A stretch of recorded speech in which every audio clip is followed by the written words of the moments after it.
உத்திரமேரூர் ஊராட்சி ஒன்றியத்திற்கு உட்பட்ட பல்வேறு ஊராட்சியில் புதிய கட்டடங்களை முதலமைச்சரின் மு.க. ஸ்டாலின் காணொளி வாயிலாக திறந்து வைத்தார்.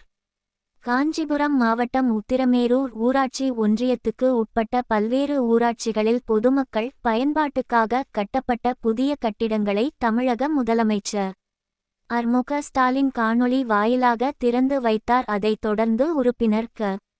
சுந்தர் உத்திரமேரூர் அடுத்து வேடபாளையத்தில் வேளாண்மை ஒழுங்குமுறை விற்பனை கூடத்திற்கு புதிய கட்டிடம் திறந்து வைத்ததை பார்வையிட்டு மானாமதி கண்டியில் கட்டப்பட்டுள்ள புதிய கட்டிடமும் மானாம்பதி ஊராட்சியில் புதிய பேருந்து நிலைய கூடை அமைத்ததையும் புதிய நூலகமும் அதைத் தொடர்ந்து மானாமதி ஊராட்சியில் அங்கன்வாடி கட்டிடமும் முதலமைச்சர் திறந்து வைத்ததை பார்வையிட்டு பொதுமக்களுக்கு இனிப்புகள் வழங்கினார். இந்நிகழ்வில் ஒன்றிய செயலாளர் ஞானசேகரன், பேரூர் செயலாளர் பாரிவள்ளல், பேரூராட்சி தலைவர் சசிகுமார், ஒன்றிய கவுன்சிலர் சுகுணா, சுந்தர்ரா ஜன் தயாளன், ஒன்றிய இளைஞரணி அமைப்பாளர் யுவராஜ், ஊராட்சி மன்ற தலைவர்கள் ராதா நடேசன் மற்றும் ஒன்றிய நிர்வாகிகள் தாமஸ், உதயபாஸ்கர், தாண்டவமூர்த்தி, பாலாஜி கலந்து கொண்டனர்.